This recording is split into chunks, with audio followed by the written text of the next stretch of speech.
नमस्कार, EMS TV में आपका स्वागत है। मैं हूं आपके साथ आकाश।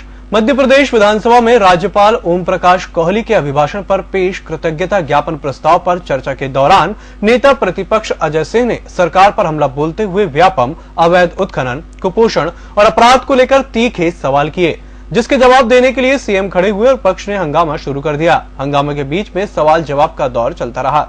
मुख्यमंत्री ने सदन में कहा कि पक्ष ने मुझ पर रेत उत्खनन का आरोप लगाते हुए मुझे रेत का सर्वेयर बना दिया है। नर्मदा हमको जल और अन्न देती है। परिवार का कोई भी सदस्य गलत काम करेगा तो उसको कानून के दायरे में ही सजा दी जाएगी। किसी को छोड़ा नहीं जाएगा।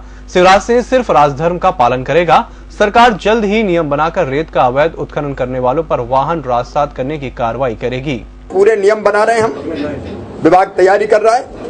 अवैध माइनिंग करते हुए कोई भी वाहन पाया जाएगा तो राजसात किया जाएगा, उसके नियम बन रहे हैं। और बार बार अगर ओवरलोडिंग जैसी घटना होगी तो उसको भी हम केवल जुर्माने से नहीं मानेंगे, उस पर भी गंभीर कार्रवाई। मुख्यमंत्री शिवराज सिंह चौहान ने अवैध उत्खनन को लेकर जैसे ही अपनी बात रखी, पक्ष ने हंगामा शुरू कर दिया।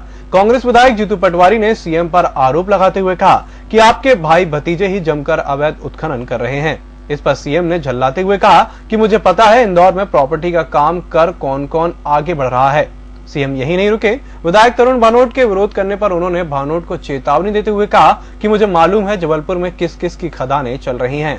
अनुसूचित जाति जनजाति के नाम पर पता नहीं कौन कौन ने कैसी कैसी खदानें, सामने नहीं थे पीछे थे, लेकिन धन्नू पन्ना कल्लू मन्ना के नाम पर ले लेके जंगल खोद डाले थे। उस समय अवैध माइनिंग का वैसा नंगा नाच कभी देखा नहीं गया था। अब सच अगर कड़वा लगता है तो मैं क्या करूं। व्यापम के मुद्दे को लेकर सरकार पर निशाना साधते हुए पक्ष के नेताओं को सीएम ने जमकर बातें सुनाई। उन्होंने कहा, मैंने गड़बड़ी पकड़ी, अगर ये अपराध है तो मैं अपराधी हूं। एक शहर का भर्ती में नाम होने का आरोप लगाने वाले अगर आरोप सिद्ध कर देते हैं तो मैं राजनीति से संन्यास ले लूंगा। वहीं शिवराज ने सरकार की उपलब्धियां गिनाते हुए कहा कि प्रदेश के होनहार छात्रों के लिए 1 अप्रैल से मुख्यमंत्री मेधावी योजना शुरू हो रही है। सीएम ने कहा कि आजादी के 70 साल बाद भी गरीबों को रहने के आवास नहीं है, इसलिए हमारी सरकार प्रयास कर रही है। इसी सत्र में सरकार एक कानून बना रही है, इसके तहत सभी गरीबों को मकान देंगे। सीएम ने कहा कि प्रदेश की जनता के चेहरे मुस्कुराते रहें, जिंदगी बोझ नहीं वरदान लगे, इसके लिए प्रदेश में आनंद मंत्रालय का गठन भी किया गया है।